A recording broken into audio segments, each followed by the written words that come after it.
Welcome back यार career point के YouTube channel पे आपका एक बार फिर स्वागत है। आज की इस क्लास में हम लोग आपके क्लास 10th के साइंस के chapter first chemical reaction and equation से वीवीआई ऑब्जेक्टिव क्वेश्चन डिस्कस करेंगे।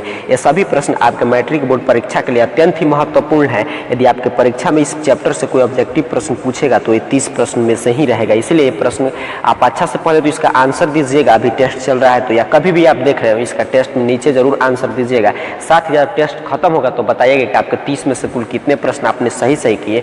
और उसके बाद जो बच्चे नए हैं उनके लिए ये सूचना है कि नीचे डिस्क्रिप्शन बॉक्स में व्हाट्सएप ग्रुप का लिंक होगा, वहां से आप व्हाट्सएप ग्रुप ज्वाइन करके और जैसे ही इसका टेस्ट कोई भी समाप्त होता है उसका पीडीएफ जाता है व्हाट्सएप ग्रुप में, वहां से पीडीएफ प्राप्त कर और ये सभी प्रश्न अत्यंत ही महत्वपूर्ण है, इसको आपको याद कर जाना है। और ये चैप्टर हम लोग पढ़ चुके हैं तो उम्मीद करता हूँ आप सभी पढ़ कर आए होंगे, टेस्ट देने के लिए तैयार होंगे, क्योंकि इसका नोटिफिकेशन भी व्हाट्सएप ग्रुप में गया था।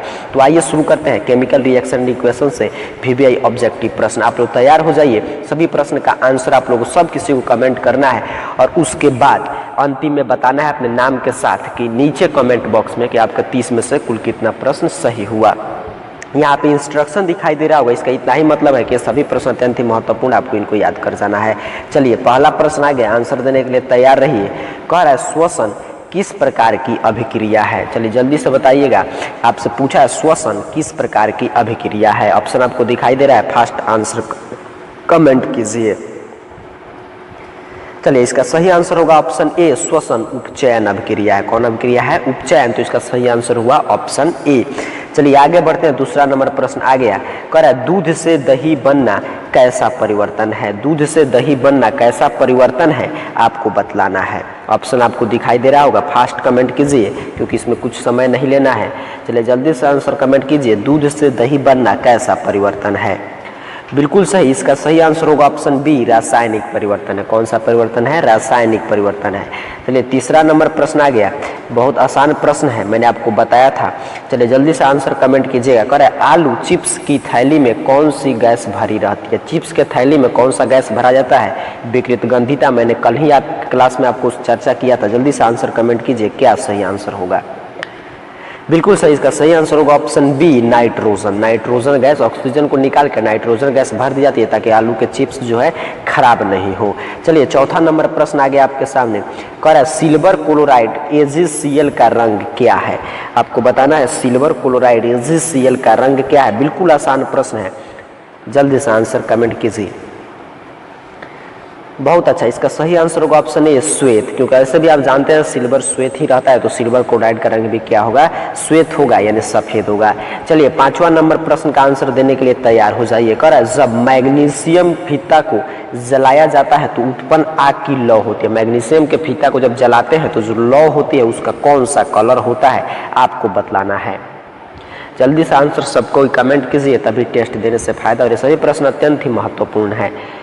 चलिए इसका सही आंसर होगा ऑप्शन सी, चमकीला उजाला। कैसा? बिल्कुल जो चमकते हुए उजाला कलर का होता है उसकी आग की लौ। चलिए आगे बढ़ते हैं, छठा नंबर प्रश्न का आंसर जल्दी से कमेंट कीजिएगा, बड़ा आसान प्रश्न आ गया। कह रहा है निम्नलिखित में से कौन द्विविस्थापन अभिक्रिया है। द्विविस्थापन अभिक्रिया जिसमें आयनों का आदान प्रदान हो, मैंने आपको बतलाया था, कल ही हम लोग ये सभी पढ़े थे। तो जल्दी से आंसर कमेंट कीजिए कि कौन द्विविस्थापन अभिक्रिया है आपको बतलाना है। बहुत अच्छा, इसका सही आंसर होगा option C, AgNO3 plus NaCl, AgCl plus NaNO3। इसी में आयनों का आदान प्रदान हो रहा है, इसलिए यह द्विविस्थापन अभिक्रिया है। चलिए 7 नंबर प्रश्न का आंसर देने के लिए तैयार रहिए। 7 नंबर प्रश्न कह रहा है Zn plus CuSO4, ZnSO4 plus Cu रासायनिक अभिक्रिया किस प्रकार की है। ये किस रासायनिक अभिक्रिया का उदाहरण है। कल हम लोग सभी रासायनिक प्रक्रियाओं के प्रकार के चर्चा किए थे। जल्दी से बताइए किस रासायनिक अभिक्रिया का उदाहरण है। तो इसमें विस्थापन हो रहा है, दिखाई दे रहा है आपको, इसलिए विस्थापन अभिक्रिया का उदाहरण है। तो इसका सही आंसर हो जाएगा ऑप्शन बी। चलिए 8 नंबर प्रश्न का आंसर दीजिएगा। कह रहा है लोहा को जिंक से लेपित करने की क्रिया को कहते हैं।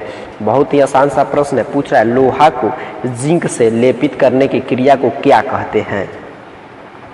बिल्कुल सही, इसका सही आंसर होगा ऑप्शन बी, गैल्वेनीकरण। क्या बोलते हैं? गैल्वेनाइजेशन यानी गैल्वेनीकरण। चलिए 9 नंबर प्रश्न का आंसर दीजिए कमेंट में। बिल्कुल आसान प्रश्न है। कह रहा है जस्ता तथा तन्नु हाइड्रोक्लोरिक अम्ल की अभिक्रिया के फलस्वरूप निम्न में से कौन सा गैस बनता है। जस्ता और तन्नु हाइड्रोक्लोरिक अम्ल की अभिक्रिया कराया जाता है तो प्रोडक्ट में कौन सा गैस निकलता है आपसे पूछ रहा है। तो इसका सही आंसर होगा ऑप्शन सी H2। क्या निकलता है? H2। चलिए 10 नंबर प्रश्न अत्यंत ही महत्वपूर्ण प्रश्न आ गया आपके सामने। करा निम्न में से कौन एक दहन अभिक्रिया, आपको बतलाना है दहन अभिक्रिया का उदाहरण कौन है। तो इसका सही आंसर होगा ऑप्शन सी पेट्रोल का जलना दहन अभिक्रिया का उदाहरण है। चलिए हम 11 नंबर प्रश्न पे आए उसके पहले एक छोटी सी मगर आपके लिए अत्यंत ही महत्वपूर्ण सूचना। डियर स्टूडेंट्स, यदि आप हमारे चैनल पर नए हो तो इसे सब्सक्राइब कर बेल आइकन प्रेस कर लें। हमारे इस चैनल पर क्लास 9th क्लास 10th की मैथ्स के chapter wise live classes, matric और 12वीं की बोर्ड परीक्षा के लिए सभी विषयों के chapter wise important objective questions और उनके PDF के साथ साथ और भी बहुत कुछ उपलब्ध है, वो भी बिल्कुल मुफ्त। अब आप बिना किसी कोचिंग ट्यूशन के भी बोर्ड परीक्षाओं की तैयारी घर बैठे आराम से कर सकते हैं। धन्यवाद। अब ध्यान दीजिएगा, देखिए हम लोग 11 नंबर प्रश्न पे पहुंच चुके हैं, लेकिन मैं यहाँ पे कोई भी प्रश्न विस्तार से हम लोग सिर्फ आंसर बता रहे हैं क्योंकि मैं पूरा चैप्टर आपको पढ़ा चुका हूँ, इसलिए सिर्फ हम लोग आपके टेस्ट के जैसा चल रहा है। लेकिन प्रश्न अत्यंत महत्वपूर्ण है, जैसे ही टेस्ट समाप्त होगा आप इसको याद जरूर कर जाइएगा। जो प्रश्न आप नहीं जानते होंगे, जो बच्चे डेली क्लास के होंगे सभी प्रश्न उनको मालूम होगा। चलिए 11 नंबर प्रश्न का आंसर कमेंट कीजिएगा। कह रहा है साग सब्जियों को विघटित होकर कंपोस्ट बनना किस अभिक्रिया का उदाहरण है। जल्दी से आंसर कमेंट कीजिएगा। साग सब्जी को विघटित होकर कंपोस्ट बनना किस अभिक्रिया का उदाहरण है। बिल्कुल सही, इसका सही आंसर होगा ऑप्शन बी ऊष्माक्षेपी अभिक्रिया का उदाहरण है।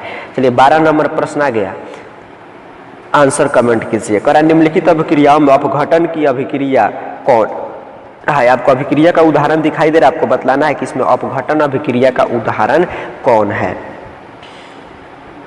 तो इसका सही आंसर होगा, ध्यान से देखकर अगर आंसर कमेंट कीजिएगा तो सही आंसर होगा ऑप्शन सी 2KClO3 2KCl+3O2। चलिए 13 नंबर प्रश्न आ गया। 13 नंबर प्रश्न पे ध्यान दीजिएगा, ये सभी प्रश्न आपके परीक्षा में बहुत बार पूछे गए और आगे भी पूछे जाने की संभावना बन रही है। तो 13 नंबर प्रश्न देखिए और आंसर कमेंट कीजिए। प्रश्न है Fe2O3 + 2Al Al2O3 + 2Fe दी गई अभिक्रिया किस प्रकार की है, यानी किस अभिक्रिया का उदाहरण है आपको बतलाना है। तो इसका सही आंसर होगा ऑप्शन डी विस्थापन अभिक्रिया। चलिए 14 नंबर प्रश्न का आंसर दीजिए। कह लौह चूर्ण पर तनु हाइड्रोक्लोरिक अम्ल डालने से क्या होता है। लौह चूर्ण पर यदि आप तनु हाइड्रोक्लोरिक अम्ल डालिएगा तो क्या होगा आपको बतलाना है। ऑप्शन पढ़ के आराम से आंसर कमेंट कीजिए। जल्दी से सभी को आंसर कमेंट कीजिए, इसका सही आंसर क्या होगा, क्योंकि हम लोग सभी चैप्टर पढ़ चुके हैं। तो इसका सही आंसर होगा ऑप्शन ए, यानी हाइड्रोजन गैस एवं आयरन क्लोराइड बनता है। क्या होता है? हाइड्रोजन गैस एवं आयरन क्लोराइड बनता है। चलिए 15 नंबर प्रश्न का आंसर कमेंट कीजिएगा। 15 नंबर प्रश्न है CuO+H2 Cu+H2O किस प्रकार की अभिक्रिया है।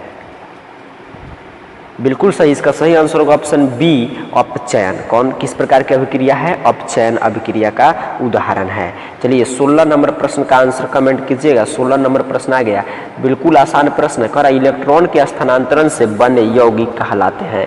इलेक्ट्रॉन के स्थानांतरण से बने यौगिक क्या कहलाते हैं। अब आंसर आपके सामने ऑप्शन दिखाई दे रहा है, सहसंयोजी, विद्युत संयोजी, कार्बनिक, कोई नहीं। आपको बतलाना है इलेक्ट्रॉन के स्थानांतरण से बने यौगिक कहलाते हैं। ऑप्शन आपको दिखाई दे रहा है। तो इसका सही आंसर होगा ऑप्शन बी विद्युत संयोजी कहलाते हैं इलेक्ट्रॉन के स्थानांतरण से बने यौगिक। चलिए 17 नंबर प्रश्न पे चलते हैं। 17 नंबर प्रश्न देखिए, कह निम्नलिखित अभिक्रियाओं में कौन विस्थापन अभिक्रिया है। आपको बतलाना है कि कौन विस्थापन अभिक्रिया का उदाहरण है। आपको सभी अभिक्रियाओं के उदाहरण दिखाई दे रहे हैं, आपको जल्दी से आंसर कमेंट कीजिएगा कौन एग्जाम्पल विस्थापन अभिक्रिया का है। तो इसका सही आंसर होगा ऑप्शन सी, जो ऑप्शन सी है यह विस्थापन अभिक्रिया का उदाहरण है। चलिए 18 नंबर प्रश्न देखते हैं। कह रहा है अवक्षेपण अभिक्रिया से किस प्रकार का लवण प्राप्त होता है। आपको बतलाना है अवक्षेपण अभिक्रिया से किस प्रकार का लवण प्राप्त होता है। बिल्कुल आसान प्रश्न, मैंने आपको कल बताया था अवक्षेपण अभिक्रिया और अवक्षेप क्या है। यदि आप क्लास में होंगे तो आपको जरूर इसका आंसर पता होगा। तो इसका सही आंसर होगा अविलेय, क्योंकि अवक्षेप ऐसे भी अविलेय ही होते हैं, मैंने आपको कल के क्लास में बताया था। तो इसका सही आंसर क्या हुआ? बी अविलेय। चलिए 19 नंबर प्रश्न पे पहुंचते हैं। 19 नंबर प्रश्न देखिए, कह रहा है निम्नलिखित में से कौन एक रेडॉक्स अभिक्रिया है। इसकी भी चर्चा हम लोग कल के क्लास में किए थे कि रेडॉक्स अभिक्रिया यानी आपका रिडक्शन और ऑक्सीडेशन दोनों हो। चलिए जल्दी से बताइए देखकर आंसर कि कौन रेडॉक्स अभिक्रिया का उदाहरण है। तो इसका सही आंसर होगा ऑप्शन सी, रेडॉक्स अभिक्रिया का उदाहरण है, क्योंकि इसमें उपचयन और अपचयन अभिकारक का दोनों हो रहा है। चलिए आगे बढ़ते हैं, 20 नंबर प्रश्न पे पहुंचते हैं। 20 नंबर प्रश्न देखिए क्या कह रहा है, बिल्कुल आसान प्रश्न है। कह रहा है निम्नलिखित में से कौन सा बुझा हुआ चूना है। आपको बतलाना है कि बुझा हुआ चूना का, याद रखिए क्या पूछा है, बुझा हुआ चूना का सूत्र आपको बतलाना है। तो 20 नंबर प्रश्न का सही आंसर होगा ऑप्शन बी, CaOH2 बुझा हुआ चूना का रासायनिक सूत्र है। चलिए आगे बढ़ते हैं, 21 नंबर प्रश्न का आंसर कमेंट कीजिएगा। करें निम्नलिखित में से कौन सही है। आपको बतलाना है कि नीचे कुछ सूत्र दिया है, इसमें से कौन सही है आपको बतलाना है। जल्दी से ऑप्शन पढ़ के आंसर कमेंट कीजिए कि इसमें से कौन सा सही है। तो इसका सही आंसर होगा ऑप्शन बी। इसका ऑप्शन बी ध्यान से देखिए, यही सही है, बाकी सभी गलत है। चलिए 22 नंबर प्रश्न पे चलते हैं। 22 नंबर प्रश्न आ गया, कर अभिक्रिया जिसमें आयनों का आदान प्रदान होता है कहलाती है। मैंने अभी कुछ देर पहले भी बताया आपको। जल्दी से इसका फास्ट आंसर कमेंट कीजिए सभी कोई कि अभिक्रिया जिसमें आयनों का आदान प्रदान होती है वह क्या कहलाता है। तो इसका सही आंसर होगा ऑप्शन बी, यानी द्विविस्थापन अभिक्रिया। क्या कहलाता है, द्विविस्थापन अभिक्रिया। और अभी तक यदि आप लोग इस वीडियो को लाइक नहीं किए तो जरूर लाइक कर दें, क्योंकि आप ही के लिए चल रहा है। आप लोग जितना ही लाइक करते हैं उतना ही हम आपके लिए क्लासेज और टेस्ट लेकर आते हैं, तो लाइक जरूर इसको कर दे वीडियो को। चलिए आगे बढ़ते हैं, 23 नंबर प्रश्न। 23 नंबर प्रश्न देखिए आ गया, बिल्कुल आसान प्रश्न है। कह रहा है वे अभिक्रियाएं जिनमें उत्पादन के बनने के साथ साथ ऊष्मा भी उत्पन्न होती है कहलाती है। आपको बतलाना है कि वे अभिक्रियाएं जिनमें उत्पादन के बनने के साथ साथ ऊष्मा भी उत्पन्न होती है क्या कहलाती है। तो इसका सही आंसर होगा ऑप्शन ए, ऊष्माक्षेपी अभिक्रिया। यानी उत्पाद बने और उसके साथ साथ ऊष्मा उत्पन्न हो तो उसे हम क्या बोलते हैं, ऊष्माक्षेपी। कल के क्लास में हम लोग चर्चा किए थे, प्रोडक्ट प्लस ऊष्मा। चलिए 24 नंबर प्रश्न का आंसर कमेंट कीजिए। कह रहा है लोहे पर जंग लगने की क्रिया को क्या कहते हैं। बिल्कुल आसान प्रश्न है, फास्ट आंसर कमेंट कीजिए। लोहे पर जंग लगने की क्रिया को क्या कहते हैं। बिल्कुल सही, इसे हम बोलते हैं संक्षारण, यानी option A is right answer. चलिए 25 नंबर प्रश्न पे पहुंचते हैं। रासायनिक अभिक्रिया में भाग लेने वाले पदार्थों को क्या कहते हैं। बिल्कुल आसान है, जो अभिक्रिया में भाग ले उन्हें क्या कहते हैं। बिल्कुल सही, इसका सही आंसर होगा ऑप्शन सी, उसे हम क्या बोलते हैं, अभिकारक, रिएक्टेंट बोलते हैं। चलिए 26 नंबर प्रश्न पे पहुंचते हैं। 26 नंबर प्रश्न देखिए, बिल्कुल आसान है, भी कल ही हम लोग पढ़े थे। कह रहा है वे अभिक्रियाएं जिनमें घटित होने में ऊर्जा अवशोषित होती है क्या कहलाती है। फास्ट आंसर कमेंट करना है। ऊर्जा अवशोषित होती है तो क्या कहलाता है। इसका सही आंसर होगा ऑप्शन डी, ऊष्माशोषी अभिक्रिया। क्या कहलाता है, ऊष्माशोषी अभिक्रिया। चलिए 27 नंबर प्रश्न पे चलते हैं। 27 नंबर प्रश्न आ गया आपके सामने, बिल्कुल आसान प्रश्न है। कह रहा है क्लोरोफिल और सूर्य प्रकाश की उपस्थिति में पौधे वायु से कार्बन डाइऑक्साइड और पृथ्वी के जल ग्रहण कर अपना भोजन तैयार करते हैं, किस प्रकार की अभिक्रिया है। जल्दी से आंसर कमेंट कीजिए। तो यह प्रकाश रासायनिक अभिक्रिया है, यानी बी जो है इसका सही आंसर है। प्रकाश की उपस्थिति में जो भी रासायनिक अभिक्रिया होती है उसे हम प्रकाश रासायनिक अभिक्रिया कहते हैं। चलिए 28 नंबर प्रश्न को समझते हैं। 28 नंबर प्रश्न का आंसर दीजिए। कह रहा है अम्ल और क्षार के बीच अभिक्रिया होने पर लौह और जल बनता है, यह अभिक्रिया क्या कहलाता है। बिल्कुल आसान प्रश्न है, क्या कहलाता है आपको बतलाना है। तो इसका सही आंसर होगा ऑप्शन सी, उदासीनीकरण। अम्ल और क्षार के बीच जो होता है एक दूसरे को उदासीन करके लौह और जल बनाते हैं, तो इसलिए इसका सही आंसर होगा ऑप्शन सी, उदासीनीकरण अभिक्रिया। 29 नंबर प्रश्न आ गया। कह रहा है वसा युक्त अथवा तैलीय खाद्य पदार्थों सामग्री को जब लंबे समय तक रखा जाता है तो वे विकृत गंधी हो जाते हैं, इसका कारण क्या है। बिल्कुल आसान प्रश्न है, कल मैंने आपको स्पेशल इसको बतलाया था। जल्दी से इसका आंसर कमेंट कीजिए क्या होगा। तो इसका सही आंसर होगा ऑप्शन ए, उपचयित हो जाते हैं। 30 नंबर प्रश्न आपके सामने आ रहा है, उसका आंसर देने के साथ साथ आप लोग नीचे कमेंट बॉक्स में अपने नाम के साथ जरूर बताइएगा आपका कुल कितना प्रश्न सही हुआ। वीडियो को लाइक जरूर कीजिए, क्योंकि आप जितना ही लाइक करेंगे उतना ही हम आपके लिए क्लासेस लेकर आएंगे। चलिए 30 नंबर प्रश्न आ गया, जल्दी से इसका आंसर कमेंट कीजिए और नीचे कमेंट बॉक्स में जाकर बताइएगा कितना सही हुआ है। कह रहा है संतुलित रासायनिक समीकरण विज्ञान के किस सिद्धांत पर आधारित है। बिल्कुल आसान प्रश्न है, संतुलित रासायनिक समीकरण विज्ञान के किस सिद्धांत पर आधारित है आपको बतलाना है। तो इसका सही आंसर होगा ऑप्शन बी, द्रव्यमान की अनस्वरता के सिद्धांत पे आधारित है, क्योंकि हमने आपको बतलाया भी था कि किसी भी असंतुलित रासायनिक समीकरण को संतुलित द्रव्यमान की अनस्वरता के सिद्धांत के लिए ही करते हैं। चलिए, सभी प्रश्न अत्यंत ही महत्वपूर्ण थे। नीचे जाकर आंसर कमेंट बॉक्स में जरूर बताइए और यहाँ पे दिखाई दे रहा है इंस्ट्रक्शन, जो बच्चे नए हैं व्हाट्सएप ग्रुप ज्वाइन करके इसका PDF प्राप्त कर सकते हैं। तो मिलते हैं फिर आपके नए क्लास के साथ, तब तक के लिए अपना ख्याल रखिए। आपको बहुत बहुत धन्यवाद।